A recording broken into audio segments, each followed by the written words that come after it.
दरअसल दोस्तों काफी खींचतान के बाद फाइनली रशिया की तरफ से भारत को अपना नया नेक्स्ट जनरेशन इंजन जो कि ज्यादा थ्रस्ट देता है, कम फ्यूल कंज्यूम करता है, वो वाला इंजन ऑफर कर दिया है। मैं बात कर रहा हूँ AL41 की, जो आपको देगा 176 किलो न्यूटन का थ्रस्ट। वो ऑफर किया है भारतीय वायुसेना के लिए।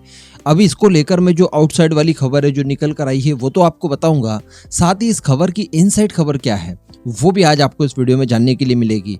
वीडियो बहुत ज्यादा इंपॉर्टेंट है, बिल्कुल क्रम से एक एक चीज ध्यान से सुनिएगा। मैं आपको सारी कुछ चीजें क्लियर कर दूंगा कि एक्चुअली खबर क्या है।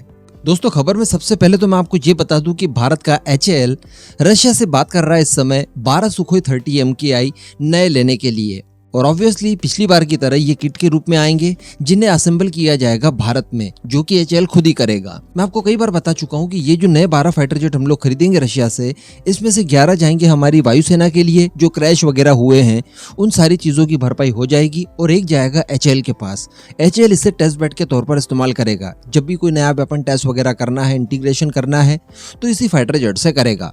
लेकिन इसके बाद जो सबसे बड़ी खबर है वो ये है कि HAL इस समय रशिया से संपर्क में है और वो चाहता है कि सुखोई 30 MKI के अपग्रेडेशन के लिए हमें मंजूरी दे दे। मैंने आपको कुछ ही समय पहले वीडियो बनाकर बताया था कि अब हम लोग जो सुपर सुखोई प्रोग्राम चलाने वाले हैं उसे फुल्ली इंडिजिनसली चलाएंगे, यानी इसमें किसी भी तरह की रशियन मदद नहीं ली जाएगी, केवल रशिया से परमिशन ली जाएगी।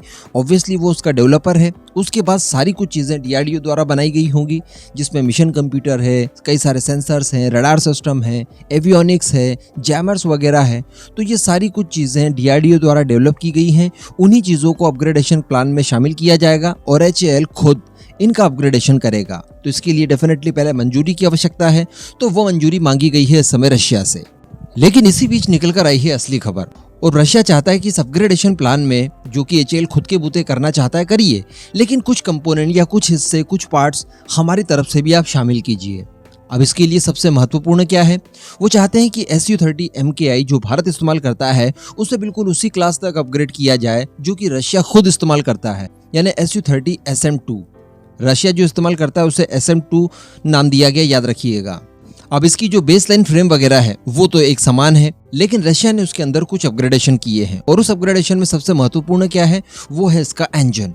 जो रशिया इस समय इंजन इस्तेमाल कर रहा है अपने सुखोई 30 में, वो इंजन है AL41F1S, और इसके पहले जो इंजन लगा हुआ था वो था AL31F, जो कि भारतीय Su-30 MKI में भी इस्तेमाल किया जाता है, और इसी इंजन का इस्तेमाल Su-35S में भी किया जाता है। और रशिया इस समय बहुत ज्यादा इच्छा प्रकट कर रहा है कि भारत अपने Su-30 MKI में ये नए वाले इंजन इंटीग्रेट कर दे। अब जो AL41 इंजन है ये कई मामलों में सर्वश्रेष्ठ है पुराने वाले AL31F से। कारण है कि आफ्टर बर्नर के बाद ये आपको 16% तक अधिक थ्रस्ट देता है, यानी नया वाला देता है आपको 176 किलो न्यूटन का और पुराना वाला आपको देता है 137 किलो न्यूटन का। इसके अलावा इसके मेंटेनेंस की भी ज्यादा आवश्यकता नहीं पड़ती। इसकी सर्विस लाइफ की बात की जाए तो उसे भी बढ़ाकर 4000 घंटों तक का कर दिया है। कुछ और बदलाव करते हुए इसकी ईंधन की जो खपत है, फ्यूल कंजप्शन, उसे भी काफी कम कर दिया गया है। कहने का मतलब ये हर तरह से फायदेमंद साबित होगा, और नए इंजन इंटीग्रेशन के बाद कई नए बदलाव भी कर सकते हैं। कई सारे ऐसे उपकरणों को भी एडिशनली हम लोग अटैच कर सकते हैं जो कि ज्यादा पावर कंज्यूम करते हैं। ये सभी चीजों को सह लेगा, और इंजन चेंज अगर हो जाता है तो ये समझ लीजिए कि सुखोई 30 MKI जिसे कि हम लोग 2040 तक बरकरार रखने का प्लान कर रहे हैं, ताकि MK Mark II आने के बाद ही इसे रिटायर किया जाए, वो सारी चीजें भी पॉसिबल हो जाएंगी। इसके अलावा भी कुछ चीजें ऑफर कर रहा है जो कि Su-57 में इस्तेमाल की गई है रशिया द्वारा, जिसमें मल्टी चैनल कम्युनिकेशन, नेविगेशन और कई सारी अन्य रिकॉनेसेंस की डिवाइसेस शामिल है। कहने का मतलब रशिया जो चीजें भी ऑफर कर रहा है भारत को वो बहुत ज्यादा इंपॉर्टेंट है, और अगर भारत इन्हें इंटीग्रेट कर देता है अपने सुखोई 30 MKI में तो ये अपने आप में बहुत बड़ी बात हो गई। हमारा फाइटर जेट बहुत ज्यादा ताकतवर हो जाएगा इन सब के बाद।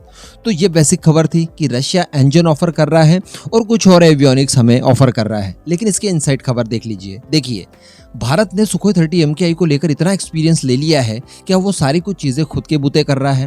पहले भारत असेंबली तक सीमित था, उसके बाद भारत ने वेपन पैकेज बनाया, उसके बाद अपग्रेडेशन प्लान भी बना लिया। कहने का मतलब रशिया को बीच में कुछ भी नहीं मिला। अब भारत यहीं पर रुक जाता तब तक भी ठीक था, लेकिन अब भारत ने इससे बियॉन्ड जाने की सोच ली है। भारत ने ये ऑफर कर दिया है दुनिया के उन तमाम देशों को जो कि सुखोई 30 का इस्तेमाल करते हैं कि देखिए रशिया के ऊपर तो सैंक्शन लग गए हैं, ना आपको सर्विस मिल पाएगी, ना मेंटेनेंस मिल पाएगा, ना ही अपग्रेडेशन मिल पाएगा और ना ही किसी तरह का स्पेयर पार्ट मिल पाएगा। तो इससे बेटर है कि आप रशिया के पास न जाते हुए भारत के पास आइए, हमारे ऊपर कोई सैंक्शन नहीं लगे हुए हैं और हम आपको ये सारी चीज़ें प्रोवाइड कराने के लिए तैयार हैं। इससे होता है रशिया को सीधा सीधा घाटा कि देखिए यार, भारत के सुखोई 30 MKI से हमें फ़ायदा होना था आने वाले 20-30 साल, और वो फ़ायदा तो इन्होंने छीन ही लिया है। जो दूसरे देशों से फ़ायदा होने वाला था वो भी छीन लिया गया है।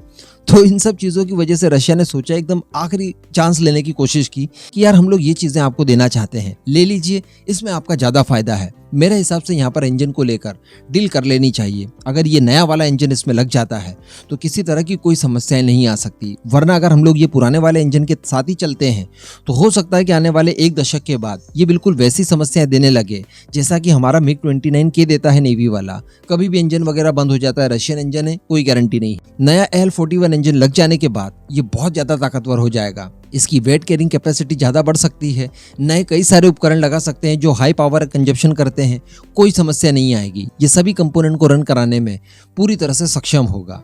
अब इस पूरे मुद्दे पर दोस्तों आपका क्या मानना है, नीचे कमेंट करके जरूर बताइएगा।